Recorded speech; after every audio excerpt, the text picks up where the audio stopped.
What's going on, everyone? We're live. Today, we're going to be talking about the difference between working full time and contracting. If you're new to my channel and you're not sure my background here, I've been contracting the past year and a half, and I just started a full time job here at the beginning of July. So, year and a half of freelancing contracting. Now I'm doing a full time job. It's been a bit of an adjustment. We're going to talk about some of the pros and cons, what I really loved about contracting and what I like about having a full time job and all those differences there. Again, if this is your first live stream with me, thank you, welcome. How this usually works is I talk for about 5 to 10 minutes about the subject, which is, again, full-time versus contracting. During that time, go ahead and ask your questions, and those questions will stack up in the chat. I will get to them when I'm done with my little presentation, if you will, and then it's just basically a Q&A from there. Feel free to ask any iOS development question you want. We'll try to get to it. If the questions do get really stacked up and maybe you're short for time, you got to go, or you just want your question answered right away, go ahead and super chat. They are appreciated and welcome. They do help out the channel, and that'll boost your question to the top of the list, and I'll get on it right away. So, with that said, let me catch up with the chat real quick. Say hello to everybody. What's going on, Robert? Ruben? Better change that let to a var here. That let position equal 1. Yeah, not quite first, almost. Arendem, what's going on? Aiden, Mayor, Kevin, Mohammed, Felipe, what's going on from Brazil? Appreciate you showing up. Ripple, appreciate you sharing your knowledge. Thank you very much. Dilp, what's going on? Good to see you again. Ula, good to see you. Kevin, hi from France, all the way. Thank you. Kevin says, this Q&A is just in time as I'm in freelance, actually, and the company I work for wants to hire me as a full-time contract. Can't wait for your advice. Yeah, Kevin, feel free. Again, I'm going to get into my little speech here in a bit, but feel free to ask any questions as I'm talking. Stack up, I'll answer them.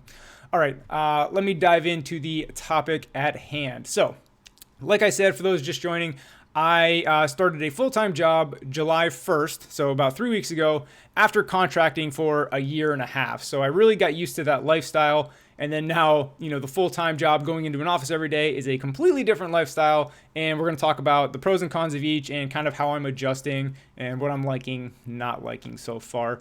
Let me be very clear, though. I am enjoying my full-time job. I do like it. When I am going to say some things that sound like I'm complaining or I'm not happy with it. Again, I'm just talking about the pros and cons of both. Really, I don't think one is necessarily better than the other, per se. I think it's a very personal decision because there are good things and bad things about working full-time, and there are good things and bad things about working, as a contractor. And I think whatever you want out of your work life that's the decision you should make. And hopefully discussions like this will help you make that decision better. So at a high level, the very, very nice things about full-time is I don't have to worry about logging my hours or making sure I get my 30 or 40 hours in, each week. When you're working full-time, you just go to work every day and you just don't even think about that. The biggest thing, though, that I like about full-time is not worrying about when am I going to get my next contract or where's the next contract going to come from? So that whole year and a half I was contracting, I only had certainty for about 2 to 3 months out, right? After that 2 to 3 months, it's like, okay, now I got to find my next contract. Luckily, it worked out and it kept working out, but it's still a different lifestyle where there's no certainty, and you can go 3 weeks to a month, maybe 2 months without having any income. So you really have to plan for that, whereas the full-time job does give you the security. So that is the main trade-off. If you're not familiar with how this works, full-time, you get the stability, but you're trading your freedom. Whereas contracting and freelancing, you have a lot of freedom, but you're giving up the stability. So again, like I said, I'm not saying one way is better than the other. It depends on your life. Like if you're young and single, maybe the contracting is for you because you can afford to go a month without income. You can deal with the ups and downs. But maybe if you have, a family, children you're supporting, maybe that stability is more important for you. So again, what I'm trying to say is it's a very individual decision, but those are the trade-offs. So let's talk about my full-time job, what is lacking. And again, I don't want to sound like I'm complaining. I am enjoying the job, but my productivity has gone down quite a bit, and not just productivity in coding, but productivity in just life. Like you may have noticed some of these YouTube videos are, slower to come out, or not. Maybe the videos I'm doing are pretty simple. They're not pretty in-depth because I don't have the time to really make an in-depth tutorial. So the reason the productivity has gone down is, I'm at that office 8-9 hours a day, but I'm only coding or actually doing my work for 3 to 4. That's because, there's meetings, you have lunch with your teammates, There's just random office chatter back and forth, so your productivity dips. That's nothing new. That's not a surprise. But what really kind of surprised me was that 3 to 4 hours of coding a day. When I was contracting, that only took up 3 to 4 hours of my day, and I had the rest of my day to do everything. Now I'm only getting that 3 to 4 hours of coding done. However, it's taking up 8 to 9 hours out of my day, with the commute and everything. So again, when I was contracting, code for 4 or 5 hours a day, whatever. I have the rest of my day to do YouTube, basketball, whatever I wanted to do. Now that 3 to 4 hours of coding is taking up 8 to 9 hours, the whole day essentially. So it's lowering my productivity. So that is one thing I kind of knew was going to happen, but I didn't really think of the effects it was really going to have, again, like on my YouTube channel, on playing basketball, any social life stuff. So that was kind of surprising. And also, you feel more productive as a contractor. And maybe this is just my specific situation because, again, I work at a small startup. It's only 5 people. So you do a little bit of everything there. Like, we're still trying to figure out the product. But when I was contracting, I felt more productive because, at least the way my contracts worked, by the time I came onto the project, the designer had all the designs, figured out. Basically, all the UI UX was mapped out. There was high fidelity final designs done. The API was already built. It was basically, okay, Sean, here's everything you need. Build the app. And I could just go nuts for 2 months and knock it out and build the app. Whereas here, it's moving slower, right? I'm not moving as fast as I'm used to because we don't have that. We don't know exactly what the UI UX is going to be. We're still testing. We're still figuring it out. We're still like brainstorming, what is the best way to do this, aspect. So I'm moving a lot slower than I'm used to. So that's another adjustment there. Back to the kind of the meetings topic. I probably have about a meeting a day, which again, I'm not used to. And I say that's on average because some days there's 2 meetings, some days there's 1 meeting, but they can go for like 2 hours. And I'm not a big fan of meetings. I'm sure many of you aren't either, but that really hinders the productivity too. So double checking my notes here. I think that's all I had for like productivity. Is it's basically it goes down. Full-time productivity goes down over contracting. I would say, yeah, a lot. The other thing that kind of bothers me is the learning aspect of it. So when I'm working this full-time job, I'm only working on one app for the next. We have enough runway for till Q1. So for the next 8 or 9 months, who knows after that. So when you're only working on one app, you're kind of have tunnel vision on that app. Whereas contracting, I was on a new, vastly different app every 2 to 3 months. So I was learning a lot more because I was doing a lot. So now with learning, again, back to the little time I had when I mentioned before, because I'm at the office 8 or 9 hours a day, I'm going to have to try to find, side project or something to really stretch myself with my learning. Because if I don't do that, I'm just going to be focused on this one little app, this one little narrow area of development. And I don't want to do that. I definitely want to still keep learning, still improve, still become a better developer. So now I am learning some stuff. We are dabbling in SpriteKit, building a game aspect of it. So I'm having a lot of fun, doing that and learning SpriteKit. We mess with CoreML. I haven't touched the CoreML part of the app yet, but I will get to that. And then the other benefit of the full-time working on one app is now I'll finally get to implement, some testing. So I've, said this a bunch. Testing is one of the weak parts of my game here because in contracting, again, you only have 2 to 3 months to pump out an app. And sometimes, making a fully tested app, you just don't have time to do that. So now that I'm on an app for a long period of time, definitely going to get into the testing. So I know many of you have been asking for testing tutorials on the channel. So that may be coming, or it will be coming fairly soon once I kind of get into that in the app.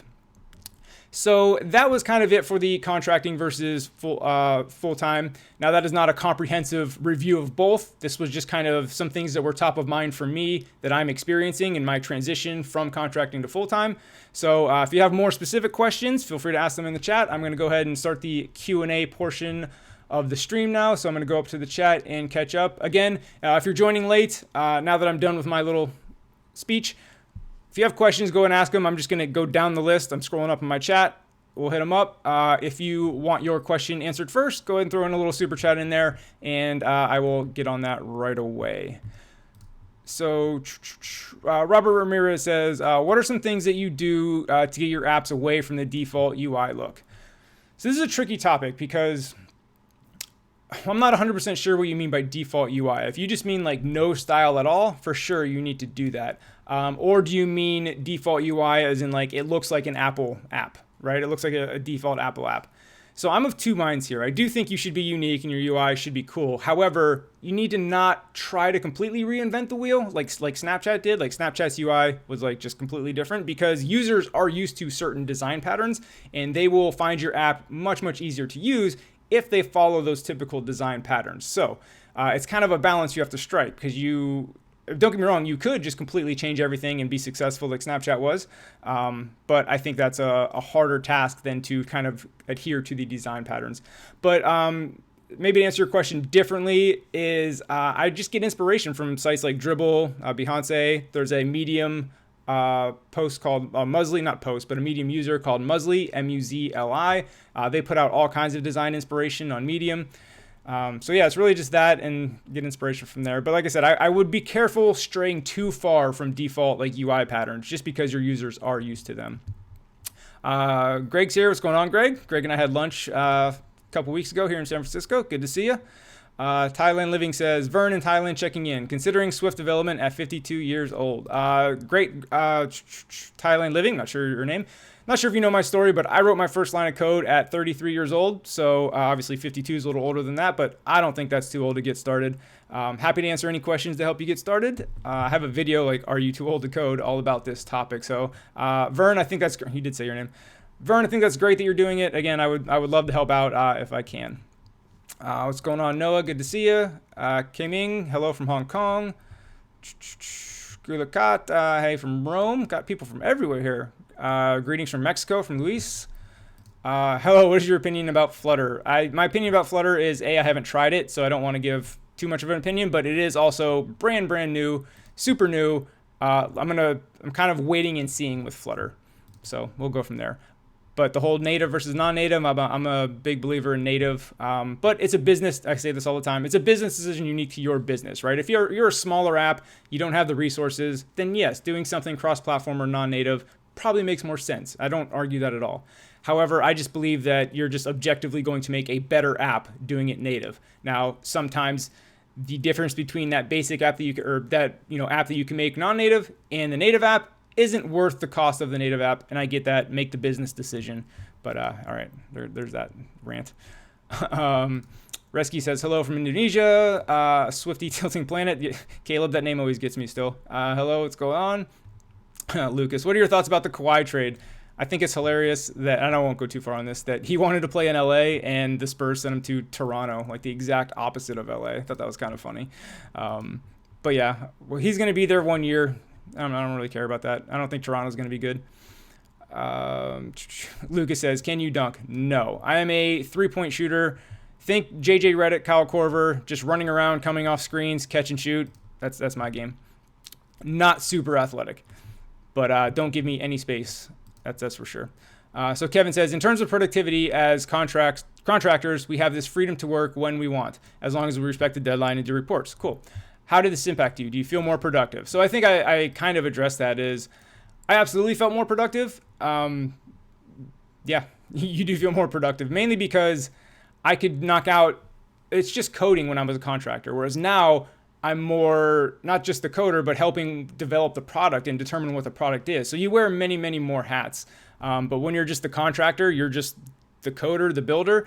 And yeah, I do feel more productive because like I mentioned, I could work a lot faster because I had everything. I had the designs, I had the API that was documented and done, and it was just a matter of build it, like I said. Let me know in the chat how the quality of the stream is. I'm getting a yellow warning for stream health. Normally it's green, so hopefully audio and video is looking good. Let me know in the chat though, just to double check. Karnika, hi from India. What's going on? Radical, specialist or generalist? I think I might like this question already. Should I advertise myself as a specific type of developer, e.g. Android dev, or more general full stack dev? What is the most advantageous for a freelancer? So it depends on the projects you're going for and what they need. I know that may sound obvious, but if somebody wants you to develop, the back end, an Android app and an iOS app, then yeah, advertising yourself as a generalist that you can do that all is going to be much better than like, hey, I'm just an Android dev or I'm just an iOS dev. However, if you're looking for the kind of work where all you want to do is just write the iOS app, then advertise yourself that way. So yeah, it really all depends on the work you're going for, and that's kind of up to you. Iman says, hi from Russia. What's going on? Kevin, meetings. Yeah, the reason why I left my full-time job for the freelance life. Is it really necessary to have a lot of meetings for your daily job? I think no. Or I think a lot of times when we have meetings, and I'll tell them to this, just in case they're watching, my teammates, I'll tell them this to their face. I just don't think everybody needs to be there for all the meetings. Because there have been many, many meetings where like I may contribute like one sentence and I'm there for an hour and a half meeting. And it's just like, I probably don't need to be here. So I think too many people get invited to meetings. I think meetings can really be shrunk down to just 2 or 3 like core people. I know certain jobs or companies have rules about their meetings where it's like meetings have to be or a maximum of 3 people, right? You can't have a meeting with 10 people. Some rules like that. But I agree, meetings can be done better in many, many companies. And most of the time, not everybody needs to be there to make the decisions. But yeah, like I mentioned, with my full-time job, it averages about 1 a day for about an hour, hour and a half. But again, some days there's no meetings. Some days there's 2 meetings. That's just the average. And that's just between like sprint planning meetings, like the weekly team meeting to talk about where the product is going. Maybe I meet with a designer. So, I mean, I'm not saying they're not necessary. I just think they could be more efficient, quicker, less people. Rushma says, the place where I work, they gave us a deadline of a month. So much pressure. Rushma, if you could expand on that, I'm not sure what you're talking about, like just to complete an entire app or just for a feature. Let me know what you mean by that and we'll talk about it. You looks like Lenin. I'm not even sure who Lenin is. Cool. I hope that's not an insult. If it is, oh well. Sky, hey Sky, good to see you again. When learning iOS development, do you believe in quality over quantity or vice versa? Lots of small, low-level projects or a few high-level projects? Good question, Sky. So when you're just learning and you're just starting out, I actually recommend the quantity over quality, but I don't want to say quality is not important. Obviously, quality is important. But here's my reasoning. When you're just learning, you need to like taste everything. MapKit, work with the camera, do networking. Like you need to be at least a little bit knowledgeable or at least know what it is in a lot of aspects. Where kind of like what I just said. Like I say, the beginning of my career, I went to a startup and I worked there for about 1.5 years and I was just working on one app. So my learning, like I mentioned earlier, was just like tunnel visioned in that one app. And when I switched to contracting for the next 1.5 years of my career, I was building a new app every 2 months because that's just the way, the new contracts coming in worked. And they were vastly different contracts from like real-time voice communication, speech recognition, elementary school math type apps. So anyway, vastly different apps. And I felt like my learning just accelerated greatly once I started contracting. Again, that's because every 2 to 3 months, I was on a brand new project doing completely different stuff. Whereas the first 1.5 years of my career, I was just on one app and just, whatever that app did, that's what I knew. So back to your question, in the beginning, I highly, highly recommend spreading out as much as possible, learning, tasting. As you become more experienced, then start like narrowing that down, because I do think there is value in having some high level projects that show off a lot and they're polished and maybe they're even on the App Store and they show you can ship it. So I guess my clarifier here is in the very, very beginning, taste a lot, but as you progress, narrow that down to a few high level ones. Hope that made sense. Tashar says, hi, Sean. Noah, what is your favorite resource to get icons, not app icons and other assets? Do you normally manually design them? So no, I usually use Icons 8 or the Noun project. So it's icons, like ICONS, and then the number 8.com. Check them out. And then the Noun project, like NOUN, the Noun project. That's good ones. They have pretty much icons for just about everything. And you have to just give credit to them in like your settings page or something like that if you use their products. But it's just like the fine print somewhere in like an about section. Vishwajit says, hi Sean, I'm learning Swift via online courses and boot camps. According to you, what method learning would be more effective? Completing multiple courses or doing just one and then start making apps? This is going to be different for everybody.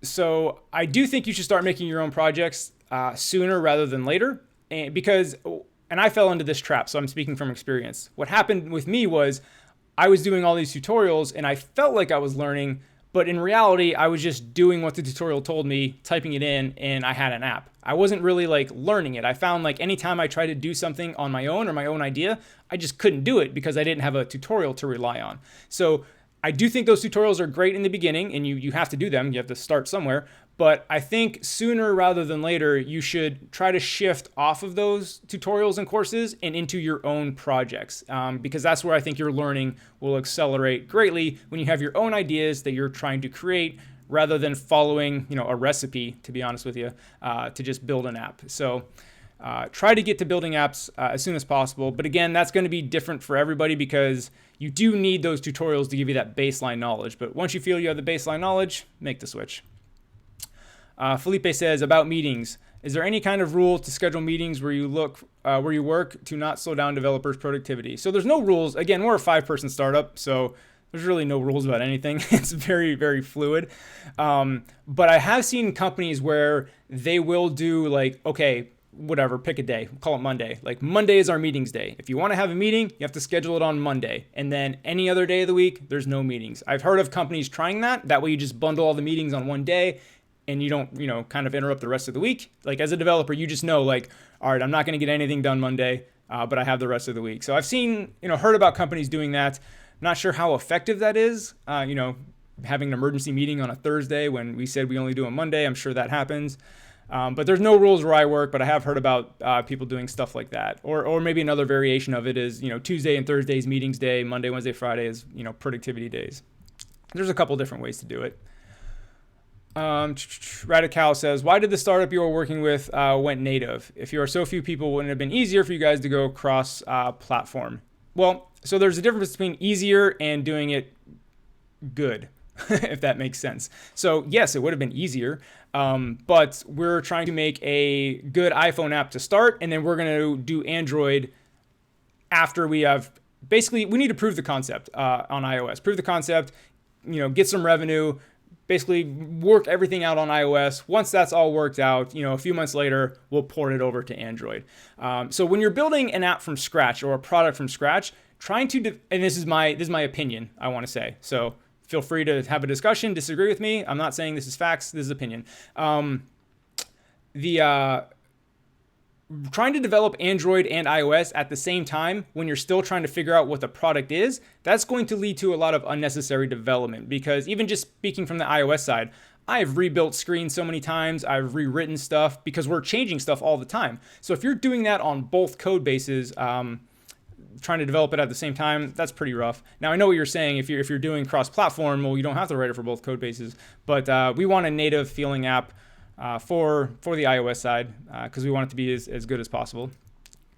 Because again, we have VC funding. I'm not saying that we can just throw money out the window, but and we are still scrappy. But at the same time, the funding is specifically to develop a very, very good iOS app. All right.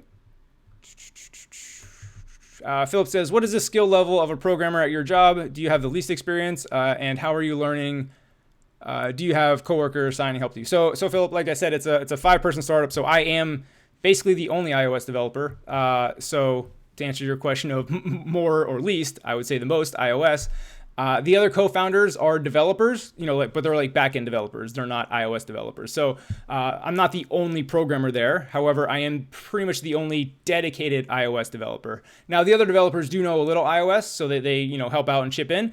But for the most part, I am the only developer. So there's no coworkers assigning work.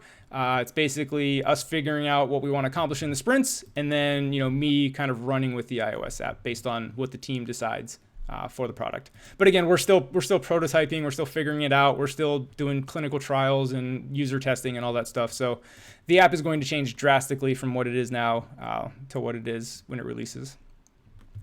Hi Sean, have you tried React Native? No, I have not. Have you ever tried Golang? No, I have not. I'm pretty much Swift only and HTML and CSS, if you want to call that. But the reason being is like I mentioned before, between my full-time job, or back then it was 34, 80 hours a week contracting, this YouTube channel takes up a ridiculous amount of time. So I do love the YouTube channel, but it does hinder me from exploring other languages, other things, because it's not just the YouTube channel. It's, I play basketball 4 days a week. any kind of social life. Just wish there was more hours in the day.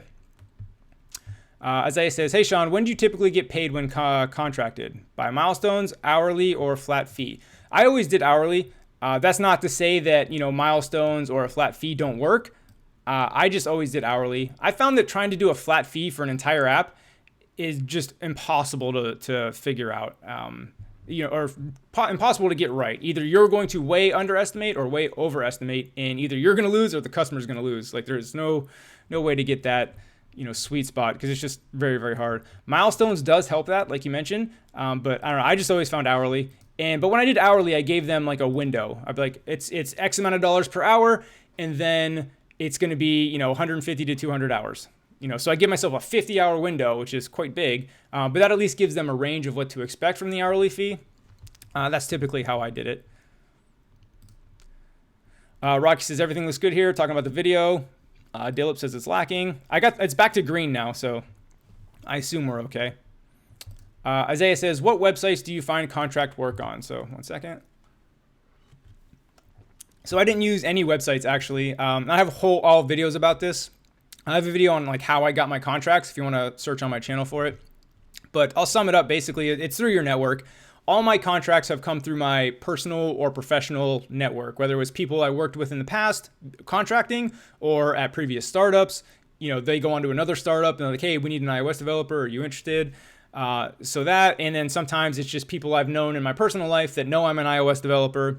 And then they're like, hey, I have this buddy that wants to have an app built. Do you want to meet him? So it's been all through my personal and professional network. I never use the websites like Upwork or anything like that. I do know people who have, and it's hit or miss, but sorry, I don't have any websites to recommend for you. Radical says, as a freelancer, I think you have 3 roles: programmer, sales, and manager. So why do you say that as a freelancer, you just code and that's all?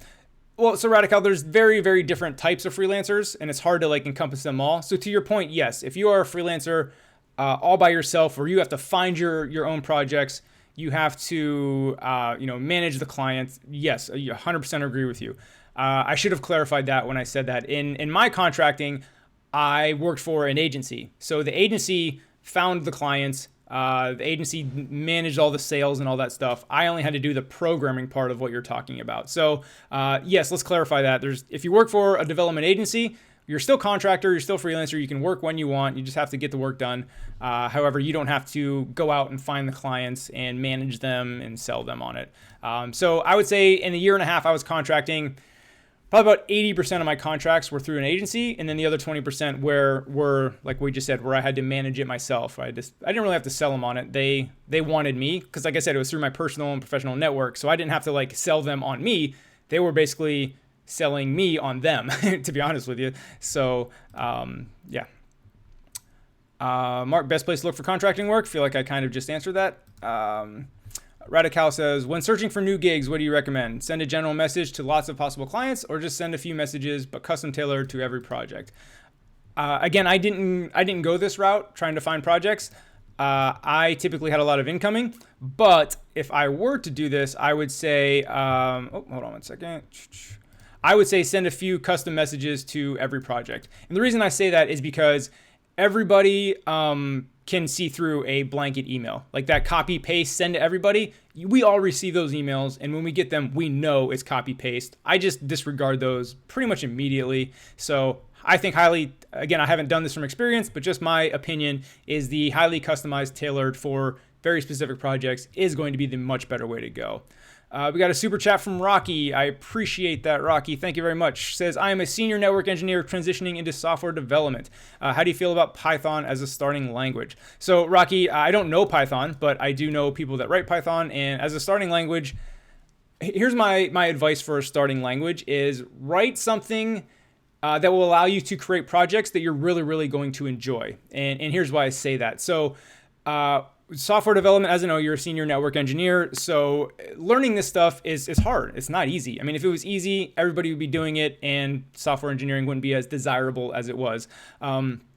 So where I'm going with this is choose whatever language that is going to allow you to create projects you're going to love, because that love and that passion is what's going to carry you through those hard times. When you hit that brick wall that you're like, oh man, this sucks, and where a lot of people will quit because they can't figure out this problem and they're stuck for 3 days.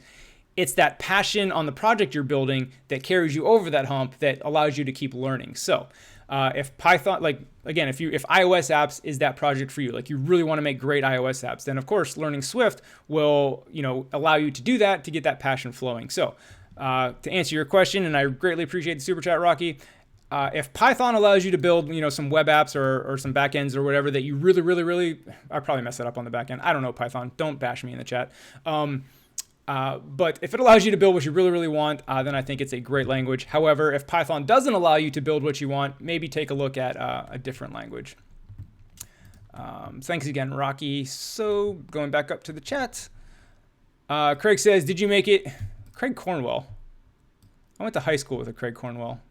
What are the odds if that's actually it? Craig, if you're from Erie, let me know. Anyway, did you make it into the Siri shortcuts flight? No, I did not. I think my invite or whatever was like July 5th, and I still haven't gotten it. And I really want to, because I have some video ideas, and there's another site called Sharecuts where all the developers are like building a list of, cool shortcuts to use. And I just really want to start using them. Yeah, I'm super pumped about shortcuts. I think that's going to be a game changer. I'm still not in, and I'm bummed. So Den says, hi, Sean, would you consider contract to hire while having a full-time job? What would you look for in a new job opportunity? So hard to do contract to hire when you already have a full-time job. I assume you're talking about like doing it on the side. Yeah, I'm not so sure what you mean by that question. What do I look for in a new job and opportunity? That's a good question. I can roll with that.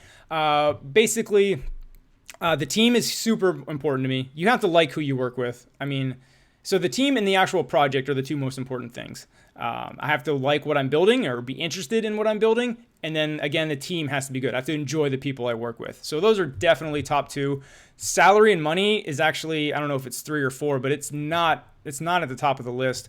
And that is just because, and I know I live in Silicon Valley. I know my mindset of money is skewed because it's so expensive here, and because it's so expensive, you make more money here. Like, I get all that. But as a software developer here in Silicon Valley, like you make enough to be fine. So, whether one job is X amount and the other job is, X minus 10%, that 10% is not, at least to me anyway, is not enough to take the worst job. I'll take, the good team and the good project any day over the higher salary. But again, that's just me. So do you need to know design to be an iOS engineer? Aegon, no, you don't, but it does help a lot. Having a good sense of design will help you as a developer, help you build your user interface, and also just help make the product better. But is it a requirement? No. Because like I said, a lot of times you'll just get a completed design, full high fidelity screens, and then they say just, hey, build this. You don't have to know about the design, you just got to build it. But if you're in a smaller startup like myself, where we're still figuring out the product, you having some design knowledge will help out and help make the product better, and you can be able to contribute that way. Zahid said, waiting for your ARKit tutorials. Yes, Zahid, at the beginning of the stream, I kind of said how my productivity is going down due to this full-time job, not just in coding, but in also just life in YouTube. So a lot of my tutorials lately have been like real easy ones for me to put together, and that's just due to lack of time. So the ARKit tutorials take time to build and take time to figure out, because I'm not like super knowledgeable about ARKit yet. So I have to take the time to learn ARKit, build a project, then make the video. And where I'm going with this is that is a lot of time when my time is minimal. So I do want to get back to more advanced tutorials. I'm still trying to figure out my schedule. That's why the tutorials have been fairly simple lately. You're exactly right in building a killer, successful iOS app first. I came in late. What is the name of your startup? So it's not my startup. I'm just the first iOS engineer there. But it's called Aluna. You can see it on my website. Go to seanallen.co and you'll see the link to it and hear about it on my website if you want to check that out. But again, there's no product release. It's super early. We're still in development. Sky says, how would you describe your experience, the experience you need before purchasing the Apple developer account to put apps on the App Store? You don't need any experience to buy it. I would buy it like once you're ready to put your app on the App Store, that's when I would buy it. So you used to I believe you used to have a developer account to even like run it on a device, but I think they changed that a couple years ago. So I always would say like buy it soon so you can run your apps on your device. But now I think the only thing you need the developer account for is to actually, put it on the App Store, the one that's paid anyway. So yeah, you don't need to buy it till right before you're ready to launch if you want to wait that long. Swifty Tilting Planet says, so do you need to learn Android, or will they get the Android dev when the time comes? We're probably going to contract that out when the time comes, because again, all the good stuff, all the kinks have been worked out on iOS, so the port to Android should be easy because it's not like a terribly complex app. But yep, that's how we're going to handle that. Most likely, that's still a few months away, so things could change. Mohammed says, where can I find some reference code for UI like CodePen for web? There's not really a CodePen thing where you type it in and it shows it. Swift Playgrounds would probably be the closest thing to that, and I'm not sure where you could find if people like post their Swift Playgrounds on GitHub for their UI. Yeah, that might be tough to find, to be honest with you. Noah says, are you interested in going to meetups? There are some interesting ones coming, such as Slack engineering. Yeah, so Noah, I haven't been in a while. So the Swift language user group, SLUG, so they called it for short, they stopped really doing meetups, but they were doing them once a month at Realm here in the city. I'm assuming you're talking about in San Francisco. So I was going to those, but they stopped doing it. But yeah, I do like to go to meetups. I haven't been going lately, but yeah, I've been to one at Slack before too. It was pretty good. It's kind of funny, and I'm not bashing Slack, but usually any meetup at Slack is kind of like a recruiting tool. They always want you to apply afterwards, which is fine. That's all good. They put out good information at the meetup, so I'll accept that trade. Thailand Living says, don't forget to thumbs up. Great value here, Sean. Thanks, Vern. Much appreciated. Matthew says, hey, Sean, I have a phone interview tomorrow for junior Java dev position. Any recommendations? Thank you. So the phone interview, I'm just going to assume they're similar to the Swift ones, because I'm not a Java dev. But usually the first phone interview isn't super like Java focused. It's more of computer science, data structures, and algorithms type question. At least here's how the iOS ones go. That's all I can tell you. The first 10, 15 minutes of the conversation are some basic iOS related questions, memory management, stuff like that. And then the last 45 minutes of the phone interview is you solving a problem that is typical, like a typical, data structures and algorithm problem that you're going to see, if you do a book like Cracking the Coding Interview, all those types of questions. So that's how the iOS phone interviews typically go. Hopefully the Java ones are fairly similar, but yeah, I would start practicing your Cracking the Coding Interview type questions. Philip says, how did you learn about refactoring and generics and other advanced topics? Was it all Stack Overflow, or did you have someone taught you? So when I say nobody taught me, I mean, it was just online resources, but nobody like sitting next to me, like pointed it out and like told it to me. But yeah, it was refactoring for me, just kind of, I developed that over time. It's like I learned to refactor a little here, a little there, and before you know it, you get good at it. But that refactoring just comes with experience and experimentation too. And then generics, I still don't use generics as much as I should, but anything I know about generics is just online blog posts, some YouTube videos, etc. Cody Rush says, hey Sean, a little late, but finally made a live stream. Thanks for showing up, Cody. Appreciate it. Love the content you're putting out. Good. Thanks, Cody. Back to the Python question, it looks like here. Hey Sean, I'm in the market for a new job. Any advice on latest trends in Swift or concepts that I should refer? So, the latest trends and stuff are like machine learning, ARKit, but especially for ARKit, we're not quite there yet. Like a lot of the ARKit stuff is just like prototype apps or like proof of concept type stuff. But I wouldn't get hung up in like, hey, I can do the latest and greatest. Really, you just need to be a solid dev. People aren't worried about, at least from my experience, that you're like in the iOS experience, that you know everything about ARKit. Like they want to make sure you're a good solid dev on the fundamentals, and then if you need to learn a specific library like ARKit or MapKit or something like that, they want to know that you can learn it. But you have to have those solid fundamentals. So I wouldn't get hung up in the hot new trends if I were you. Robert Ramirez, what do you look for if you had to hire an iOS dev? Again, this is just my personal opinion. I've never been on the hiring side of it, so take this all with a grain of salt. This would just be what I would like to, and I would mainly be looking like, who would I like to work with? So the number one thing is like a passion for learning and just a passion for the job. And when I say passion, I'm not saying you have to be obsessed and work 12 hours a day and go to meetups every night. Like, I'm not saying that, but just, I'm sure you guys have all worked with people that you can tell they're just here for the paycheck. They don't care about what we're doing. They're just like, let me do my 8 hours, pay me, and I'm gone. And I don't want to think about this. Like, I don't know. I don't like working with those type of people. I like working again with people that are passionate, love to learn, are excited about learning, and because I always say I like the soft skills more than the technical skills of the coding and the developing. I believe you can be taught, like the Phillips question, how did you learn about refactoring and generics? Like, you can be taught that. You can't be taught to like not be a dickhead or be fun to work with. Like, that's just your personality. Like, that's hard to teach. So I like the soft skills more than that, and that's what I look for. But again, that's just my opinion, and I don't do hiring, so take that for what it's worth. Hey, Sean, I'm a software developer starting to learn Swift and iOS development. I seem to lack ideas for an app. I feel like I learn better with a project in mind. How did you start? So I actually got hired pretty much right out of a boot camp at a startup, and that's how I got my start. Like, I had an app to build for a company, and I did a lot of on-the-job training, if you will, kind of like what I was just talking about with the soft skills. That's why I got hired. I didn't get hired because I had great developer knowledge. Like, they knew that. I did horrible in my interview, but they liked me, they liked my work ethic, they liked my attitude, so they basically hired me for that reason and said, we're confident that you're going to learn and figure this out, but we like you, so we want to give you a shot. And that's how I got my start. And then so basically right out of my boot camp, I was working on an actual product at a startup. And again, it was just a lot of on-the-job learning and training. And there were some other devs there that helped out as well. So how to help you find a project? I mean, it's hard to give this advice because it's like you have to think of an idea. I guess my advice is don't worry if it's not like a world-changing app or if that app's been done before. If something's been done before, just do it a little bit different way or put your own spin on it. And just think about that you're making a portfolio piece. You're not trying to like make millions in the app store.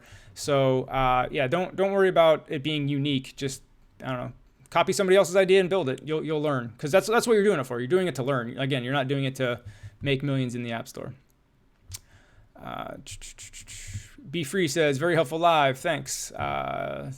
So Rocky says, Philip, yep. Okay, they're talking about Python. Be Free says, your crypto mining machine working? I had to take it down because I went away on a trip for like 2 weeks in middle of June. And I've been too lazy since I got back to get it back up and running again. So it's not running right now, but I just need to get it up and running again. Hello from Czech Republic. What's going on, Adam? Admin Pet Bulb says, let me know if I can help with the Android. Be happy to help. Yep, I will. Like I said, we're months away from that. And as a startup, you don't want to plan too far into the future because, you got to worry about the here and now. A good analogy for startups that I heard that I really love is building a startup is like jumping off a cliff and building the plane on the way down and hope you build it before you hit the ground. And if the successful startups, they build it and they take off. The unsuccessful startups don't build that plane in time, crash. So we are not worried about super in the future. We're worried about building this plane right now to not crash. But when we do worry about Android, I'll keep that in mind. All right, coming up to the last few questions. We're about 50 minutes in, so kind of hit the lightning round. If you do have any last minute questions, go ahead and ask them now. I'm going to kind of get through these fairly quickly. Ade says, how many coding languages do you know? Just Swift, a little bit of Objective-C, and HTML and CSS. Glenn Miller says, just check the Luna site. Will you need FDA approval, HIPAA compliance? FDA approval. So this is not my realm of expertise, Glenn. FDA approval, yes. I'm not sure what level because I know there's different levels of FDA approval. Again, this is not what I work with. And then HIPAA, I'm not sure how we're doing that, to be honest with you. I do know we talk about it a lot, but I'm not sure how we're doing that. So sorry, Glenn, for those not useful answers. But again, I'm building the app. I'm not doing all this compliance stuff.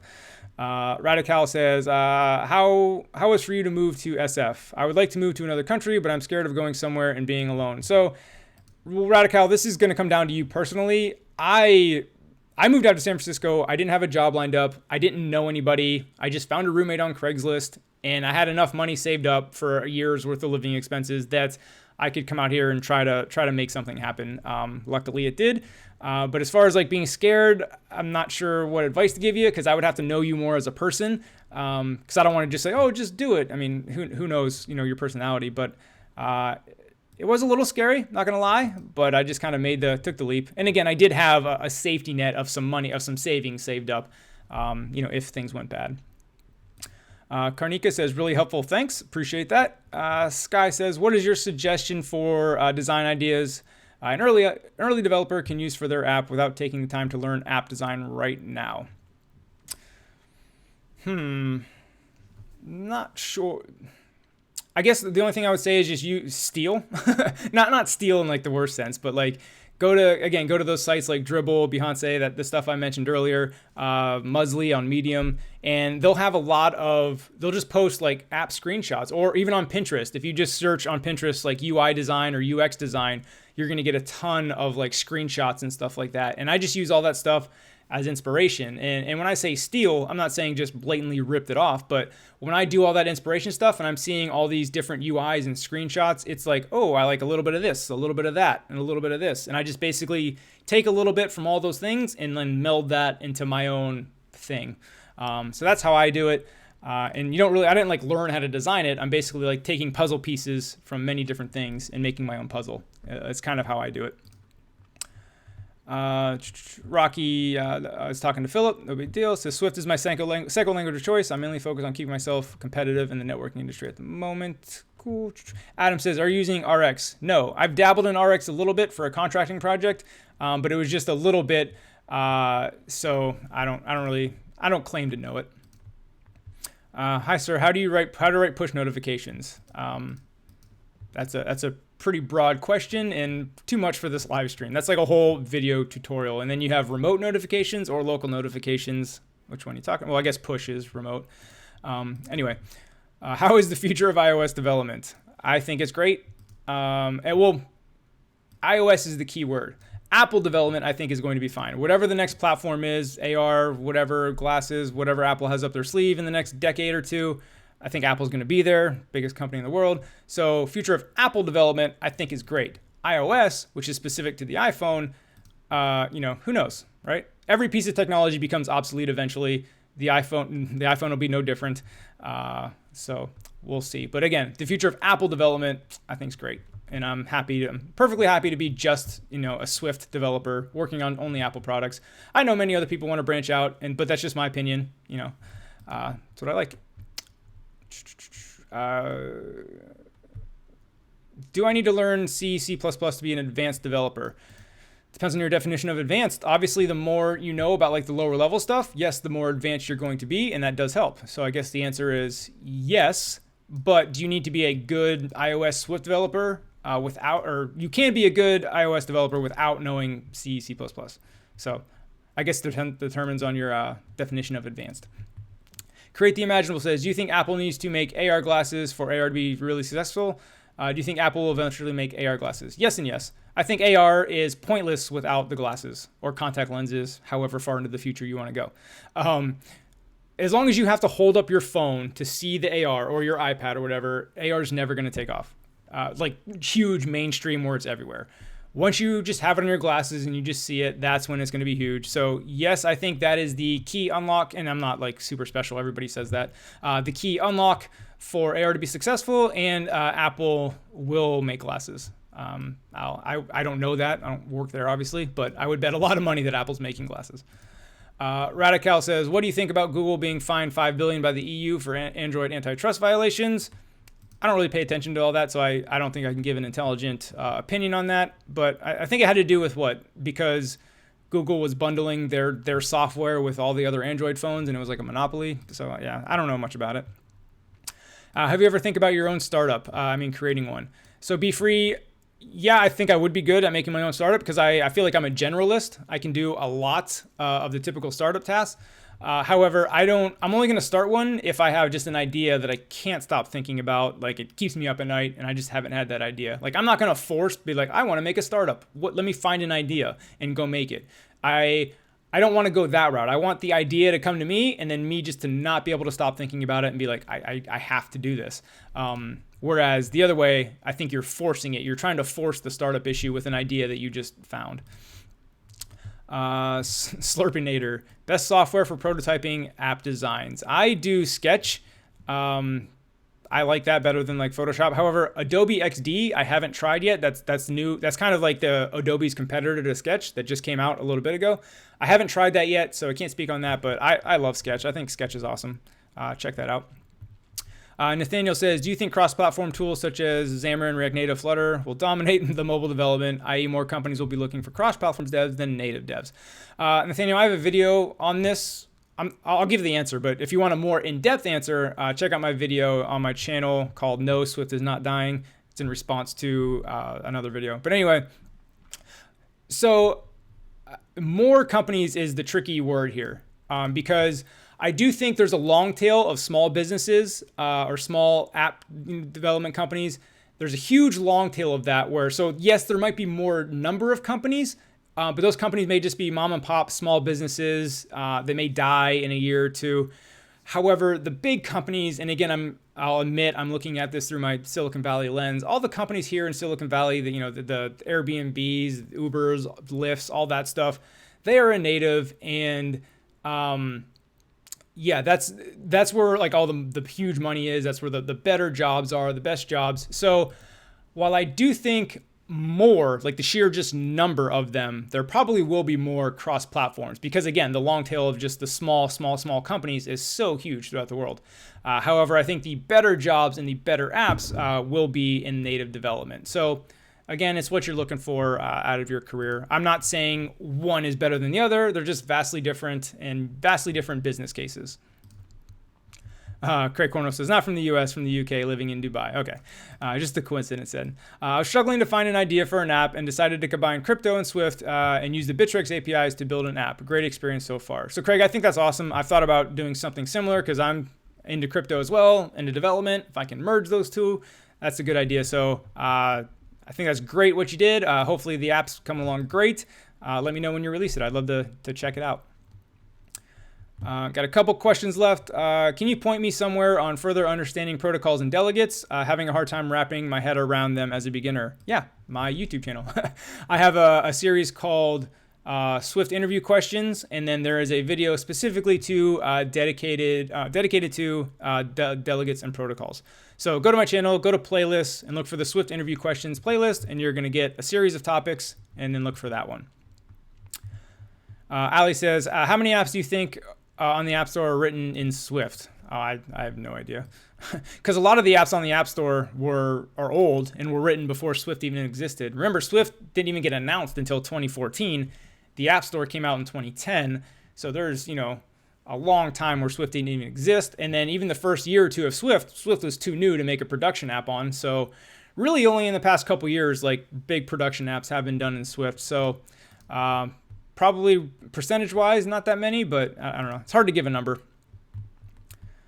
All right, last two questions, and then we'll wrap this up. Have you thought about making paid courses? Udemy. Yes, I do. I do have some courses in mind. I'm probably not going to go the Udemy route. I'm probably going to do my own thing. And I do have some courses in mind, but that probably won't be until 2019 or so.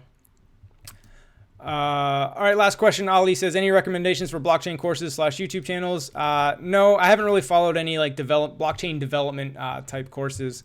So, I mean, I have like some Coin Mastery is a good YouTube channel for just crypto in general, but not necessarily development. So, all right, guys, that's the end of the questions list. Thanks for joining the live stream. We'll be back 2 Sundays from now for the next live stream, and stay tuned tomorrow for Swift news. See you next time.